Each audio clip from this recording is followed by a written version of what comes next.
الرحمن الرحیم اللہم صلی علی سیدنا مولانا محمد وعلی آلہ وصحبہ بارک وسلم۔ السلام علیکم دوستو، اپنا گرد و نواح کا عزیز و اقارب کا ضرور خیال رکھیں۔ آج میرا ایک اسپیشل ویلاگ ہے ایک ایسے نوجوان کے ساتھ جس نے 10 سال ان لوگوں کی قیادت کی ہے جو لوگ ہمیشہ تعلیمی معیار کے لیے سٹرگل کرتے رہے، تگ و دو کرتے رہے۔ طلباء کی واحد جماعت جو پورے پاکستان میں ہے، اور ان نے ایک ایک جگہ پہ جا کر پاکستان کے طلباء کی تعلیمی جو استحصال ہوتا ہے اس کے خلاف آواز بلند کی۔ بہت سارے ایسے مارکے انہوں نے کیے۔ میری خواہش ہوگی کہ میں اپنے سامعین کو سناؤں، اور میں انہی کی زبانی سننا چاہتا ہوں۔ میرے ساتھ ہیں مصطفی اسٹوڈنٹ موومنٹ کے صدر محترم عرفان یوسف صاحب۔ آپ نے دیکھا ہوگا جو ایم ڈی کیڈ کا سلسلہ جب شروع ہوا، اس وقت جو استحصال ہوا اسٹوڈنٹ کے ساتھ، آپ نے دھرنے دیے اور ڈٹ کے کھڑے رہے جرأت کے ساتھ اور اپنے اسٹوڈنٹ کے ساتھ۔ ایسا لیڈر، ایسا نوجوان آج ہمارے ساتھ ہے۔ میں چاہتا ہوں کہ میرے سامعین بھی سنیں انہوں نے کتنی سٹرگل کی، اور 10 سال کی ان کی جو جد و جہد تھی اس کے بارے میں جاننے کی کوشش کریں گے۔ السلام علیکم عرفان بھائی۔ وعلیکم السلام ورحمۃ اللہ۔ سوالات تو میں نے تقریباً کر دیے۔ اپنے 10 سالہ جد و جہد میں جو اسٹوڈنٹس کے ساتھ کیا، یہ جو تعلیمی پالیسیاں حکومتیں بناتی ہیں پاکستان میں، جو تعلیمی سسٹم ہے، نصاب ہے، جی ڈی پی کا جو خرچ ہوتا ہے پاکستان کے اوپر، اس کے بارے میں آپ نے کیا آبزرویشن کی اور کیا کیا سٹرگل کیا؟ جی بسم اللہ الرحمن الرحیم۔ سب سے پہلے آپ کا شکریہ۔ مصطفی اسٹوڈنٹس موومنٹ کے جو مقاصد ہیں ان میں ایک بڑا میجر مقصد جو ہے وہ اسٹوڈنٹس رائٹس کو پروٹیکٹ کرنا ہے۔ تو اسٹوڈنٹس رائٹس کو پروٹیکٹ کرنے کے لیے مصطفی اسٹوڈنٹس موومنٹ نے 28 سال کی ایک جد و جہد، ایک تاریخ ہے، اور اس میں یہ جو 9 سال 5 ماہ تقریباً، یہ جب مجھے ذمہ داری ملی اور میں نے مصطفی اسٹوڈنٹس موومنٹ کے صدر کے طور پر ایم ایس ایم کی ورکنگ کو آگے لے کر بڑھا، تو ان سالوں کے اندر ہم نے اسٹوڈنٹس رائٹس کو پروٹیکٹ کرنے کے لیے، طلبہ حقوق کے تحفظ کے لیے الحمدللہ جو کارہائے نمایاں سر انجام دیے ہیں۔ ان میں سب سے پہلا کام تو جس کو میں خاص طور پہ بیان کرنا چاہتا ہوں وہ ہے یکساں نظام تعلیم کے خلاف جد و جہد۔ پاکستان میں 3 مختلف قسم کے نظام ہیں، ایک مدارس کا سسٹم، ایک گورنمنٹ کا سسٹم، ایک پرائیویٹ، گورنمنٹ اور پرائیویٹ کا جو عام گلی محلے کے اسکول، اور ایک لیڈ اسکول سسٹم۔ اب آپ کی نوجوان نسل اگر ان 3 سسٹمز کے تھرو اوپر پروان چڑھے گی تو یہ جو ہم شکوہ کرتے ہیں ہم ایک قوم نہیں ہے، تو ایک قوم کیسے بنے گی جب ایک نصاب نہیں ہے؟ تو ہماری یہ سٹرگل رہی کہ ایک نصاب ایک زبان کے اندر ہو تاکہ پھر ایک قوم بنے، اور یہ پاکستان کے طلبہ کا حق ہے آئین کے مطابق، آرٹیکل 25A کے مطابق، کہ نرسری سے 12th گریڈ تک پاکستان کے اسٹوڈنٹس کو یکساں نظام تعلیم کا حق ملے، ایک نصاب کے اندر ملے۔ اور ایک چیز بڑی واضح ہے کہ آپ کرائے کی زبان میں کبھی ترقی نہیں کر سکتے۔ ایسے ہی ترقی کرنی ہے تو آپ کی اپنی زبان میں آپ کو ترقی کرنی ہے۔ دنیا کی مثالیں ہیں، چائنا ہے، پورا یورپ، ہر ملک اپنی زبان کے اندر جا رہے ہیں۔ جرمنز ہیں تو جرمنی ہے تو جرمن ہے، فرانس ہے تو فرینچ ہے، ٹھیک ہے جی، ہالینڈ ہے تو ڈچ ہے۔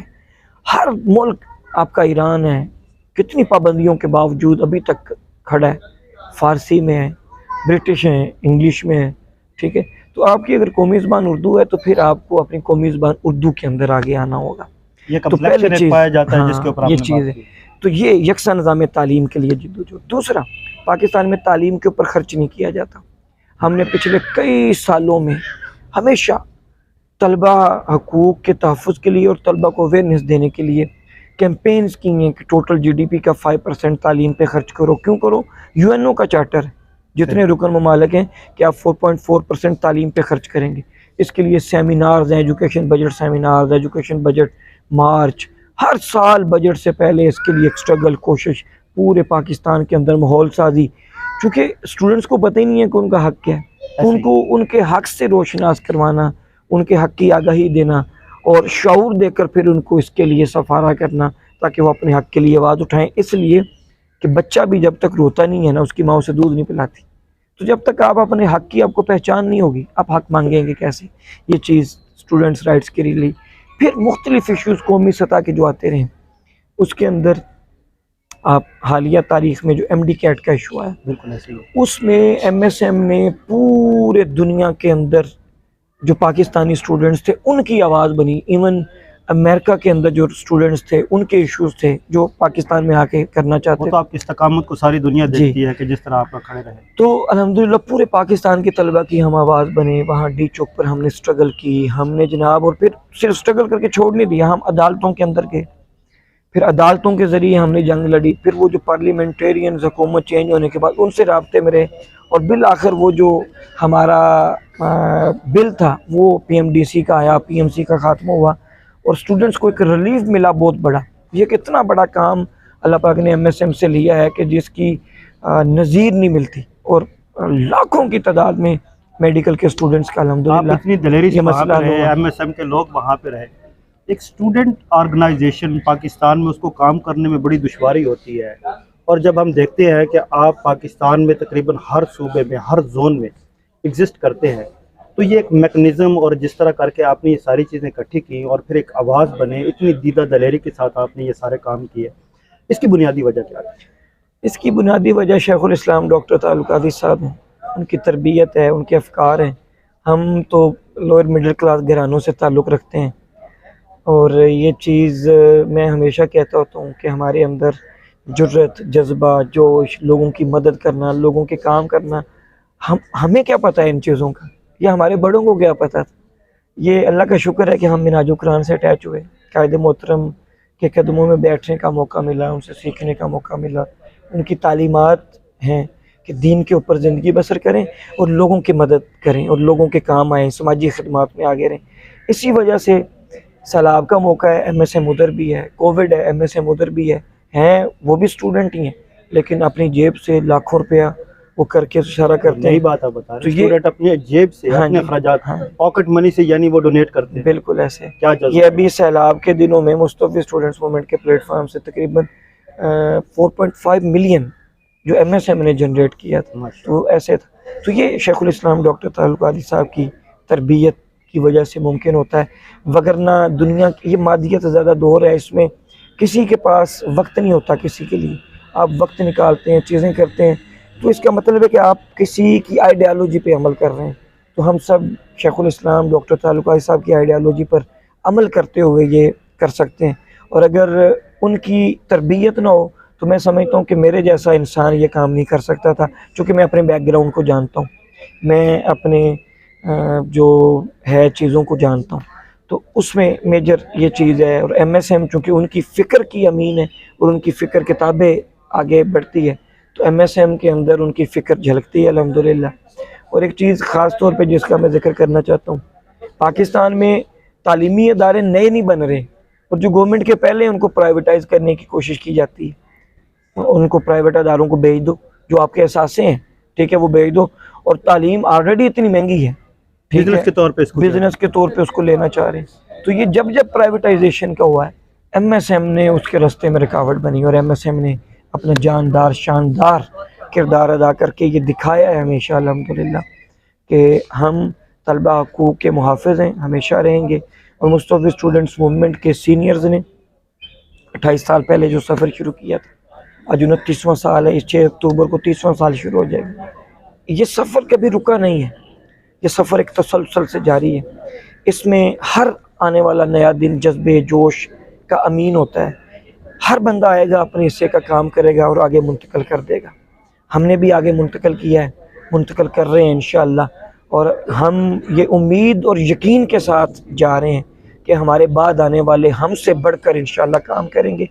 یہ قافلہ عشق و مستی ہے، اس نے آگے جانا ہے۔ شیخ الاسلام ہمیشہ کہتے ہوتے ہیں کہ ایم ایس ایم ایک سمندر ہے، اسٹوڈنٹس نے اس کے اندر آنا ہے، اور ہم نے معاشرے کی تعمیر کے لیے، معاشرے کی خدمت کے لیے، پاکستان کو اچھے شہری دینے کے لیے کہ جب وہ پریکٹیکل لائف میں جائیں وہ معاشرے کی تعمیر کے جذبے کے ساتھ جائیں، معاشرے کو سرو کریں، نہ کہ معاشرے کے اوپر بوجھ بن جائیں، وہ خود جا کے معاشرے کا بوجھ اٹھا لیں۔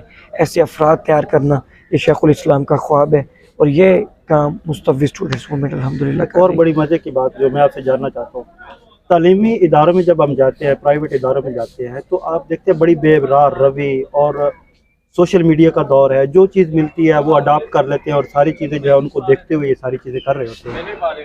تو میں یہ جاننا چاہوں گا کہ مستوفی اسٹوڈنٹ موومنٹ میں دیکھتا ہوں، اور آپ نے کمپین بھی چلائی، آپ لوگوں نے وہ حلقات درود ہوتے ہیں، آپ کے کورسز ہوتے ہیں، تو آپ دین کے ساتھ رغبت بھی ان بچوں کو کرتے ہیں، اور ایک ایسی یونیورسٹی میں کالجز میں جا کے، تو یہ کیسے پاسبل ہوتا ہے؟ آپ ان کو لوگوں کو کیسے جا کے اٹیچ کرتے ہیں؟ جو آپ بات کر رہے ہیں نا جی، دیکھیں دور ایسا ہے کہ بدی کا بہت زور ہے، یہ ایسے ہی ہے۔ مستوفی اسٹوڈنٹس موومنٹ کا کام قرآن کے حکم کے مطابق شیخ الاسلام کی آئیڈیالوجی، فکر، نظریے کو جو قرآن و سنت کے مطابق ہے، اس کے مطابق ہم نے 3 اپنی جہتیں بنائی ہیں۔ پہلی جہت ہے امر بالمعروف و نہی عن المنکر، جو قرآن کہتا ہے کہ آپ نیکی کی دعوت دیں اور برائی سے روکیں۔